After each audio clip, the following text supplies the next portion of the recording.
میری معلومات میں تو یہ بات تھی کہ میں آج صرف حضرت علامہ صاحبزادہ برکات احمد چشتی صاحب کے لخت جگر کی نکاح کی خوشی کی تقریب میں باراتی بن کے اور خوش برادری کے طور پر حاضر ہو رہا ہوں۔ انہوں نے لمبا چوڑا تعارف کروا کے یہ شوق کرایا کہ شاید میں یہاں خطیب بن کے آیا ہوں۔ ان کو یہ یاد نہیں رہا، وہ میرے بھائی ہیں، میں ان کا بھائی بن کے آیا ہوں۔ اللہ صدقہ نبی پاک کا ان کے بیٹے کی اس خوشی میں برکتیں عطا فرمائے اور دونوں خاندانوں اور پوری برادری کے لیے اس رشتے کو برکات کا سبب بنائے، کیونکہ اللہ کا فضل ہے، ان کا اپنا گھرانہ اللہ کا فضل ہے، حضور کی ثناخوانی میں مصروف ہے۔ ان کے والد گرامی بہت بڑے عالم دین بھی تھے، بزرگ بھی تھے، گولڈا شریف کی نسبتوں کے امین بھی تھے۔ اللہ ان کی قبر پر کروڑوں رحمتیں نازل فرمائے، اور علامہ برکات صاحب کے پہلے بیٹے کی خوشی ہے، اللہ ان کو ان کے تمام بچوں کی خوشیاں دکھائے اور اللہ اپنے فضل سے نوازے۔ خوشی حاصل کرنے کا سب سے بہترین طریقہ رسول اللہ علیہ السلام کے دامن کرم سے وابستہ ہونا ہے۔ نکاح کے موقع پر محفل میلاد منعقد کرنے کی وجہ بھی یہی ہے کہ محفل کوئی بھی ہو اس میں حسن تبھی آ سکتا ہے جب رسول اللہ کے حسن کی بات کی جائے۔ آپ دیکھیں، حسن اس کائنات میں اتنا عام ہے کہ اللہ نے اپنی مخلوق کو اپنی طرف بلانے کے لیے جن نبیوں کو بھیجا، ہر نبی کو چہرے کا حسن عطا کیا۔ سیرت تو بے داغ تھی ہی، لیکن جیسا حسین چہرہ اس دور کے نبی کا تھا ایسا کسی اور کا نہ تھا۔ اس کی وجہ یہ ہے کہ خالق جانتا تھا اپنے آپ کو چھپانا ہے، کسی کو دکھا کے اپنے آپ کو منوانا ہے۔ اب ایسا تو حسن ہونا کہ جس کے حسن پر نظر جائے تو لوگوں کا جی چاہے پن دیکھے اس حسن بنانے والے کو مان لے۔ اللہ نے جتنے نبی بھیجے سارے حسین، ہر نبی میں حسن۔ اور نبی پاک شمائل کی حدیث ہے، حضور علیہ السلام فرماتے ہیں اللہ نے جس نبی کو بھیجا اس کی آواز میں بھی حسن تھا اور ان کے چہرے میں بھی حسن تھا۔ زندگی کا حسن تو ساری دنیا جانتی ہے، کسی نبی کی سیرت میں کوئی داغ دھبا نہ تھا، ہر قسم کے داغ سے پاک۔ نبوت کے دامن کے ساتھ میل کا تعلق ہی نہیں۔ نبی کائنات کی میل دور کرنے آتا ہے، اندھیرے کو اجالے میں بدلنے آتا ہے، بھٹکے ہوئوں کو خدا تک پہنچانے آتا ہے، اور اپنے جلوے دکھا کر بے صورت کو منوانے آتا ہے۔ ہر نبی علیہ السلام کا چہرہ حسین تھا، اور میرے آقا علیہ السلام خود ارشاد فرماتے ہیں سب سے حسین چہرہ اللہ نے مجھ محمد عربی کو عطا کیا۔ رسول اللہ صلی اللہ علیہ وسلم کے چہرہ پاک جتنا حسن اللہ نے کسی اور نبی کو عطا نہیں فرمایا۔ لیکن پھر ذہن میں رہے، چہرے سب انبیاء کے حسین تھے۔ یہ اسلام واحد دین ہے کہ جو تمام انبیاء کی تعظیم اور حرمت کا درس دیتا ہے۔ ہم مسلمان کلمہ اپنے نبی کا کرتے ہیں لیکن احترام تمام انبیاء کا کرتے ہیں۔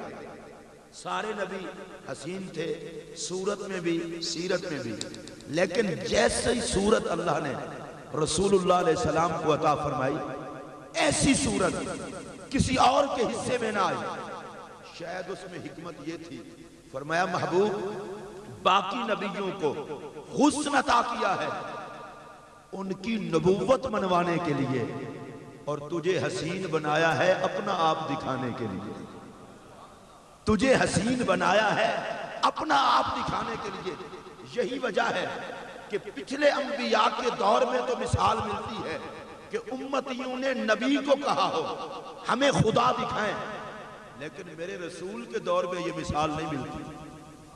موسیٰ علیہ السلام کو ان کے ماننے والوں نے کہا تھا کہ ہمیں خدا دکھائیں، لیکن میرے نبی کو میرے آقا کے ماننے والوں نے کبھی نہیں کہا کہ خدا دکھائیں۔ اس کی وجہ جنہوں نے کلیم اللہ کو دیکھا انہیں تڑپ رہ گئی خدا کو دیکھنے کی، اور جنہوں نے جمال مصطفیٰ کو دیکھا وہ سمجھ گئے کہ ہم نے مصطفیٰ کے جمال میں اپنے خدا کے جمال کو دیکھا۔ تو جیسا حسن اللہ نے پیارے محبوب علیہ السلام کو عطا فرمایا، ایسا حسن کسی اور کے حصے میں نہیں آیا۔ اور ویسے بھی آپ کو بتاؤں، نکاح کے موقع پر رسول کے حسن کا تذکرہ یہ سیدہ خدیجہ کے نکاح کی یاد تازہ کرتا ہے۔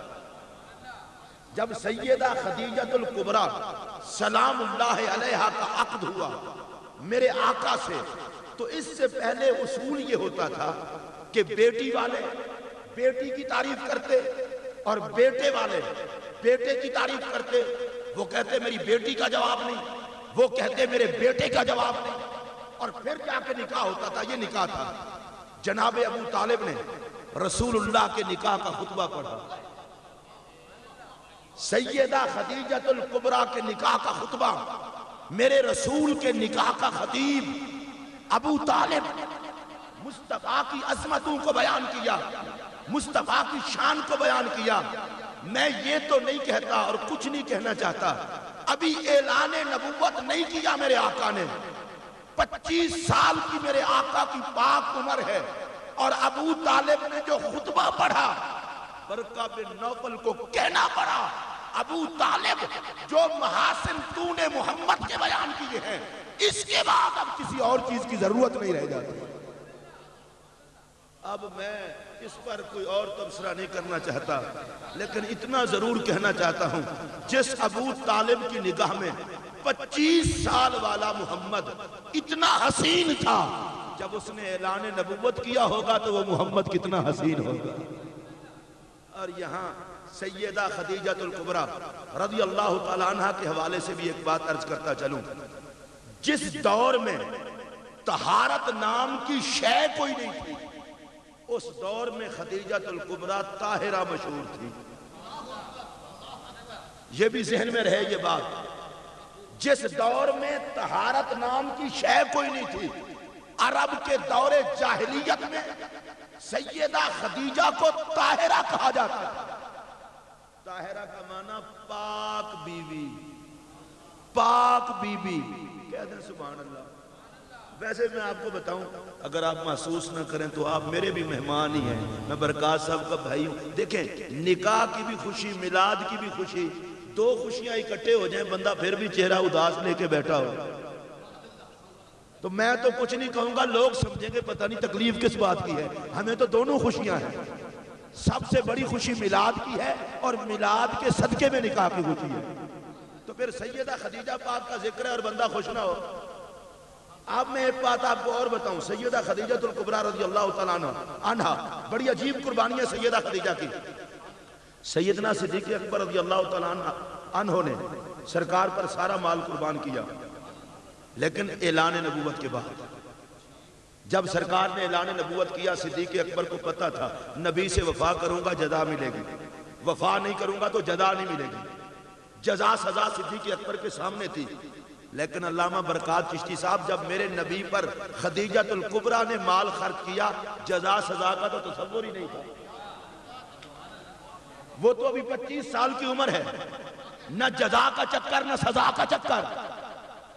میں سلام پیش کرتا ہوں سیدنا صدیق اکبر کے خرچ کو، اس لیے کہ میرے نبی نے فرمایا ابو بکر کے مال نے جتنا مجھے نفع دیا ہے کسی اور کے مال نے نہیں دیا۔ مجھے ایک بندے نے کہا سیدہ خدیجہ کا کیوں نہیں سرکار نے کہا؟ میں نے کہا تیری مت ماری گئی، یاروں کے احسان یاد رکھے جاتے ہیں، گھر والوں کے کب گنے جاتے ہیں۔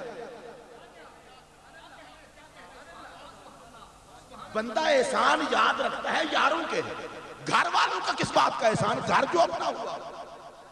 میں نے کہا اگر خدیجہ کے مال کی عظمت پوچھنی ہے تو خدا سے پوچھ، فوجدک عائلا فاغنا، اے بے مال خدیجہ تھا، فرمایا محبوب تو حاجت مند تھا، تیرے عقد میں خدیجہ آئی، مال نچھاور کیا تو رب نے تجھے غنی کر دیا۔ یہ میں تو ایک اور بات عرض کرنے لگا تھا. سیدہ خدیجہ الکبریٰ رضی اللہ تعالیٰ عنہ، ان کے مال کا ذکر اس طرح نہیں. ویسے حدیث میں ہے کہ خدیجہ الکبریٰ نے مجھ پر مال خرچ کیا، میری ہمدردی کی، لیکن اس طرح سرکار نہیں فرمایا کہ اتنا خرچ کیا. میں جو جملہ کہنا چاہتا ہوں اگر آپ توجہ سے سماعت فرمائیں گے تو بڑا لطف آئے گا. سیدہ خدیجہ نے جو مال خرچ کیا نہ جہنم کے ڈر سے کیا نہ جنت کی امید پر کیا. اس لیے کہ جنت جہنم کا مسئلہ تو 40 سال کے بعد مصطفیٰ نے چھیڑا. وہ تو اعلان نبوت بعد میں کیا. اے خدیجہ الکبریٰ تو نے مال کس بات پر خرچ کیا؟ فرمایا زمانے کو بتا دوں گی. یہ جدا سدا پہ خرچ نہیں کیا، میں نے تو جمال مصطفیٰ پہ خرچ کیا. میرے خرچ کی وجہ صرف حسن محمد. آپ اگر سبحان اللہ کہہ سکتے ہیں تو کہہ لیں، ذرا اونچی آواز سے کہہ لیں تاکہ یہ حال بھی اچھے حال میں آ جائے.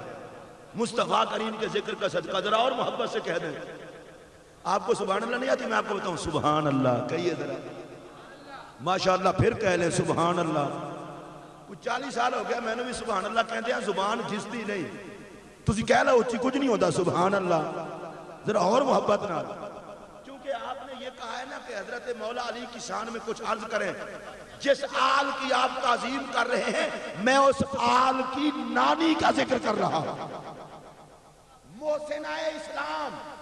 اگر کوئی بندہ کسی چکر میں نہ ہو تو میں واضح طور پر کہہ دوں سیدنا صدیق اکبر رضی اللہ تعالیٰ عنہ مال لٹانے میں مقتدی ہیں اما خدیجہ الکبریٰ کے. سیدہ خدیجہ نے سب سے پہلے مال لٹایا اور لٹایا بھی صرف نبی کے حسن پر. رابعہ بصریہ رضی اللہ تعالیٰ عنہ بڑے جلال میں تھی. کہا جی چاہتا ہے بجھا دوں جہنم، جلا دو جنت. کسی نے کہا مائی اتنا غصہ کیوں ہے؟ کہا جلا دوں جنت کوئی لالچی سجدے نہ کرے، بجھا دوں جہنم کوئی بزدل سجدے نہ کرے. مائی تجھے غصہ کس بات کا ہے؟ کہا میں چاہتی ہوں جس نے سجدہ کرنا ہو نہ جنت کی لالچ میں کرے نہ جہنم کے ڈر سے کرے، خدا کی رضا کے لیے کرے. یہ بہت بڑا مقام ہے. خدیجہ الکبریٰ تیری عظمت کو سلام. تیرا خرچ نہ جزا کے لیے تھا نہ سزا کے لیے تھا، فقط حسن مصطفیٰ کے لیے تھا. اچھا نام تھا طاہرہ. میں ایک جملہ کہنا چاہتا ہوں جو پڑھے لکھے لوگ ہیں. انما یرید اللہ لیذھب عنکم الرجس اہل البیت ویطہرکم تطہیرا. اتری نہیں. اور سیدہ خدیجہ کا نام طاہرہ، سیدہ خدیجہ کا نام طاہرہ. ابھی تو یہ آیت نہیں اتری. آیت کے مصداق کے حوالے سے جس نے جو گفتگو کرنی ہو کرے، لیکن اتنا پوچھتا ہوں آیت نہیں اتری. اور جس کو رب نے پہلے طاہرہ مشہور کروایا، جس زمانے میں طاہرہ کا نام ہی نہ ہو اس زمانے میں وہ طاہرہ کہیں جو طہارت جانے نہ، جن میں عقیدے کی طہارت بھی نہ ہو کردار کی طہارت بھی نہ ہو، وہ کہیں ہم سارے گندے ہیں، خدیجہ طاہرہ ہے. اونچی آواز سے کہہ دو سبحان اللہ. مشرک ہو کے کہیں کہ طاہرہ، بتوں کے پجاری ہو کے کہے کہ طاہرہ. مولا یہ کیا حکمت ہے؟ فرمایا تمہیں پتا نہیں خدیجہ نے کن کن نسبتوں کو اپنے اندر لیا ہوا ہے. کہ میرے محمد کی زوجہ ہوگی، زہرا کی اماں ہوگی، حسنین کی نانی ہوگی. پہلے اس کا نام طاہرہ مشہور کرا دوں گا تاکہ پتا چلے آل محمد کا نانا بھی پیدائشی طاہر ہے اور آل محمد کی نانی بھی ابتدا سے طاہرہ ہے. سیدہ خدیجہ الکبریٰ، سیدہ خدیجہ الکبریٰ سلام اللہ علیہا ورضی اللہ تعالی عنہ طاہرہ. کہیے سبحان اللہ. دور جاہلیت میں طاہرہ. میں حضرت سیدہ خدیجہ الکبریٰ رضی اللہ تعالیٰ عنہ کی عظمت کو سلام کرتے ہوئے عرض کروں گا کہ یہی سیدہ خدیجہ ہیں کہ جن کو رب کا سلام آیا، جبرائیل لے کے رب کا سلام آیا. اگر میں بڑے دھیمے دھیمے آپ کو بتاؤں نا، دھیمے دھیمے انداز میں، میں اللہ کی قسم اٹھا سکتا ہوں یہ آل محمد ہی ہے کہ اس کے نانی نانے کو بھی رب کا سلام آیا اور اس سارے گھرانے کو بھی رب کا سلام آیا. یہ صرف دیکھیں سرکار پر تو رب کا سلام ہے, سیدہ خدیجہ پر بھی رب کا سلام آیا, اور قرآن کہتا ہے وَسَلَامٌ عَلَىٰ الْيَاسِينَ, سلام ہے محمد کی ساری آل پر. تو آپ یہ کہہ سکتے ہیں یہ عجیب گھرانہ ہے آل محمد کا, وہ پاک گھرانہ ہے جس کی نانے پر خدا کا سلام, نانی پر خدا کا سلام, اور جس کے سارے گھرانے پر خدا کا سلام. اور سیدہ خدیجہ الکبریٰ رضی اللہ تعالی عنہ, آپ ذرا دیکھیں, میں اگلے دن پڑھ رہا تھا, ایک صاحب نے لکھا کہ دودھ کا, دیکھیے میری طرف, دودھ کا بڑا اثر ہوتا ہے اولاد میں.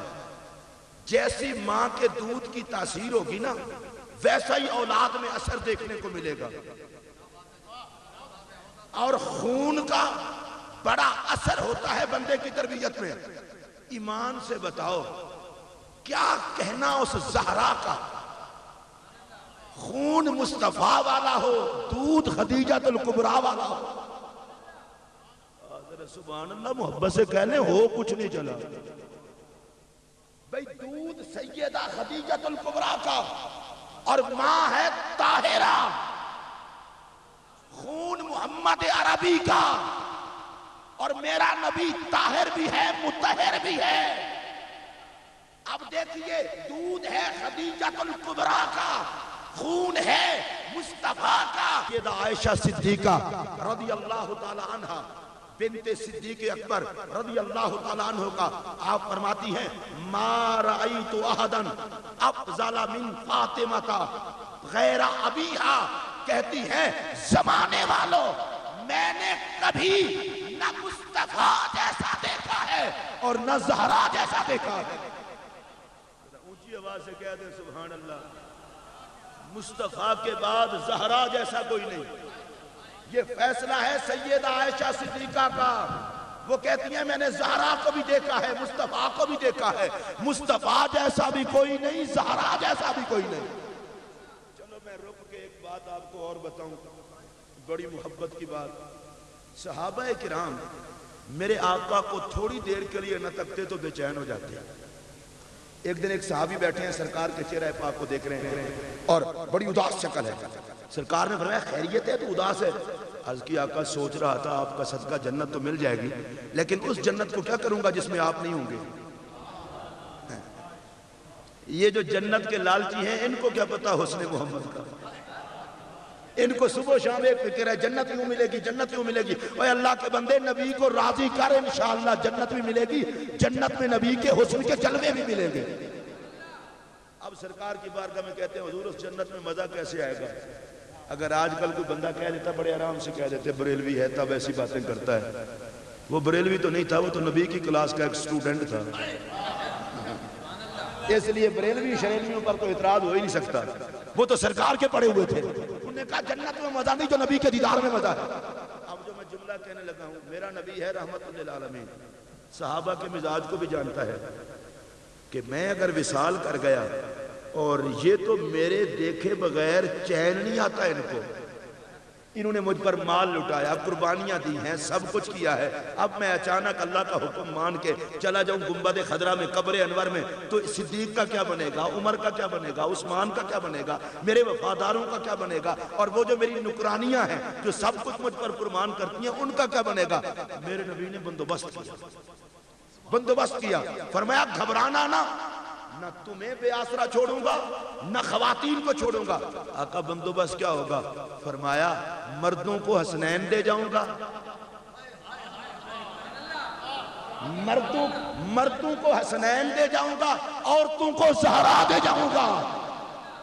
عورتوں کو میری یاد آئے تو زہرا دیکھ لے, اور مردوں کو میری یاد آئے تو حسن و حسین دیکھ لے. اس طرح نہیں, ذرا اونچی آواز سے کہتے ہیں سبحان اللہ. جتنا بڑا میں نے جملہ کہا ہے سبحان اللہ بھی اسی طرح ہونی چاہیے تھی. پتہ نہیں آپ کا موڈ کیا ہوگا اور کیا نہیں ہوگا. میں تو بڑے سیدھے سادے مزاج کا بندہ ہوں. حسن و حسین کا ذکر ہو, بندے کی طبیعت میں خوشی نہ آئے تو سمجھو مزاج کا یزید ہے، اور اگر حسن و حسین کا تذکرہ ہے بندہ مچل جائے تو سمجھو اس کا مزاج محمد کے مزاج سے لنگر لینے والا ہے۔ یہ کیا بات ہوئی، نبی کے بچوں کا ذکر ہے اور بندہ خوش نہ ہو؟ میں بڑے کھلے لفظوں میں کہنا چاہتا ہوں، ذمہ دار بھی ہوں اپنی بات کا، حسن و حسین کا